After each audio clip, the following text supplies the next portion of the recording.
नमस्कार दोस्तों, स्वागत है आपका हमारे चैनल उषा प्रभा लाइफस्टाइल में। दोस्तों, क्या वास्तव में कोई किसी को मार सकता है? क्या मृत्यु ही सब कुछ समाप्त कर देती है? जब हम किसी अपने को खो देते हैं तब मन टूट जाता है, लेकिन भगवत गीता का आज का श्लोक हमें एक ऐसा सत्य बताता है जो जीवन और मृत्यु दोनों ही हमारा समझ को बदल देता है। भगवान श्री कृष्ण आज अर्जुन को बता रहे हैं कि आत्मा न कभी किसी को मारती है और न ही मारी जा सकती है। यह श्लोक हमें आत्मा की अमरता और जीवन के गहरे रहस्य को समझाता है। तो आइए बहुत सरल हिंदी में समझते हैं भगवत गीता अध्याय 2 श्लोक 19। य एनं वेत्ति हन्तारं यश्चैनं मन्यते हतम् उभौ तौ नाभिजानीतौ नायं हन्ति नाहन्यते। जो व्यक्ति आत्मा को मारने वाला समझता है और जो आत्मा को मरा हुआ मानता है, वे दोनों ही सत्य को नहीं जानते, क्योंकि आत्मा न किसी को मारती है और ना ही मारी जा सकती है।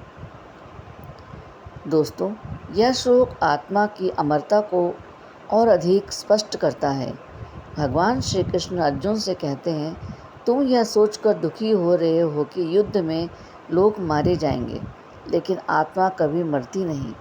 शरीर नष्ट होता है, लेकिन आत्मा सदैव जीवित रहती है।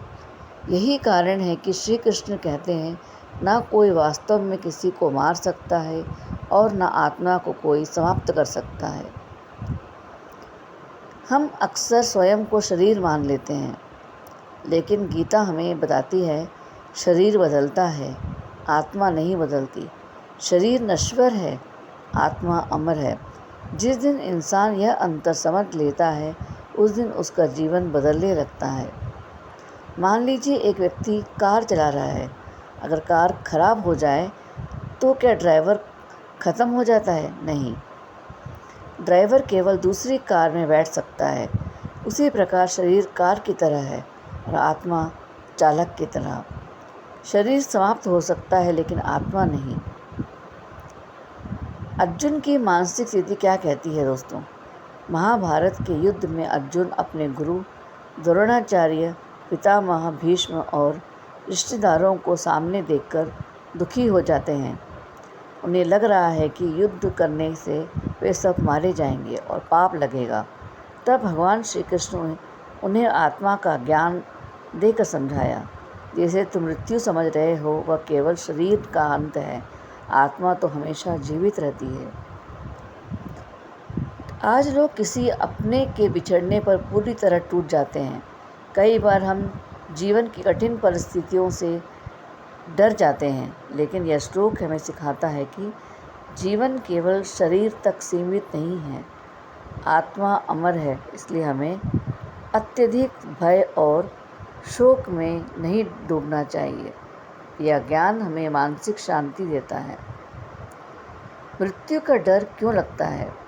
क्योंकि हम शरीर को ही सब कुछ मान लेते हैं। हमें लगता है कि मृत्यु मतलब सब खत्म हो जाना, लेकिन श्री कृष्ण कहते हैं आत्मा कभी समाप्त नहीं होती। मृत्यु केवल एक परिवर्तन है, अंत नहीं। एक राजा, मैं आपको एक कहानी सुनाने जा रही हूँ। एक राजा मृत्यु से बहुत डरता था। एक दिन उसने एक संत से पूछा, मैं मृत्यु के भय से कैसे मुक्त हो सकता हूँ? संत ने पानी से भरा एक घड़ा दिखाया और कहा, अगर घड़ा टूट जाए तो क्या उसके अंदर का आकाश समाप्त हो जाता है? राजा बोला, नहीं। संत बोले, उसी प्रकार शरीर टूटता है, आत्मा नहीं। यह सुनकर राजा का भय कम होने लगा। आत्मा अमर है, शरीर मृत्यु अंतिम सत्य नहीं है। शरीर अस्थायी है, एक दिन शरीर समाप्त होता है। भय कम करे। जब आत्मा अमर है तो अत्यधिक डरने की आवश्यकता नहीं। अर्जुन की तरह हमें भी अपने धर्म और जिम्मेदारियों से पीछे नहीं हटना चाहिए। सच्ची शक्ति आत्मा को समझने में मिलती है।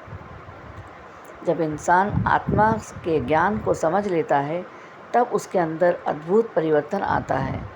भय कम होने लगता है, मोह कम हो जाता है, मन शांत होने लगता है, जीवन में स्थिरता आने लगती है। गीता हमें केवल धर्म नहीं सिखाती बल्कि सही तरीके से जीना भी सिखाती है। दोस्तों, अगर आज आप किसी अपने को जाने का दुख करते हैं, अगर मृत्यु का भय आपको परेशान करता है तो इस श्लोक को अपने हृदय में उतार लीजिए। आत्मा न कभी मरती है, ना वे कभी किसी को मारती है। भगवान श्री कृष्ण का ज्ञान जीवन को देखने का नज़रिया बदल देता है।